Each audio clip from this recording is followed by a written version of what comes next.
Assalamu alaikum, урматтуу Москвадан мекендештер, амансыздар. Сиздер менен кайрадан эле Москва бар. Туугандар, бүгүн биз МФЦга май документиге өзүбүздүн иштерибиз менен келдик эле. Ушул жерде бир таанышыбыз жолугуп калды. Бир москвичкага эми регистрация кылдырып атам дейт. Ошол боюнча негизи эле акыркы күндөрү ошол жалганчылар көбөйүп кетти. Ошол боюнча бир видео даярдайын деп жүрдүм эле, как раз бүгүн ошол учур болуп калды. МФЦда көбүнчө барганда квартиранын ээлери регистрацияга койгон ошол жерде адамдар тапсаңыздар болот, москвичкалар тапсаңыздар болот дейт. Туура.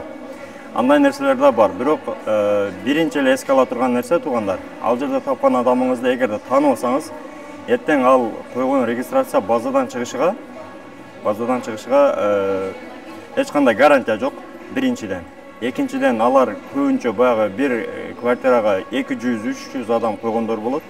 Алардыкы базага түшүшү өтө күмөн. Ошолорду эске алыңыздар. Андан кийин алган кагазыңыздарды, мисалы көчөдө текшерип калган болсо, базадан чыкпаса, чыкпай калган болсо, кийин аны барып кайрадан акчаңызды кайтарып же кайрадан базага киргизип, мүмкүнчүлүгү жок андай нерсени. Ошондо эске алыңыздар, туугандар. Андыктан акыркы күндөр ушул биздин мекендештерге ушул нерселерди пайдалангандар өтө көп болуп атат. Ошондуктан туугандар, бөтөн жерде өзүңүздөргө сак, документке так болуңуздар, этият болуңуздар. Бетаныштарга вообще эле бетаныштар менен иш кылбаңыздар жана акча которбоңуздар. Сиздерден сураныч. Аман болуңуздар бөтөн жерде, туугандар. Ушул маалыматтагы таркатып коюңуздар, себеби күндөн күнгө ушундай учурлар көбөйүп атат. Аман болуңуздар.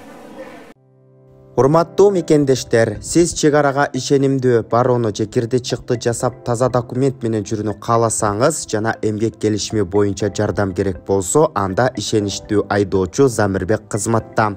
Ортомчусуз чек арага өзү алып кирип алып чыгат. Заманбап, комфорт, машинада жылуу жумшак барып келесиз. 24 саат WhatsApp менен байланыш 8 926 752 46 01 Замирбек.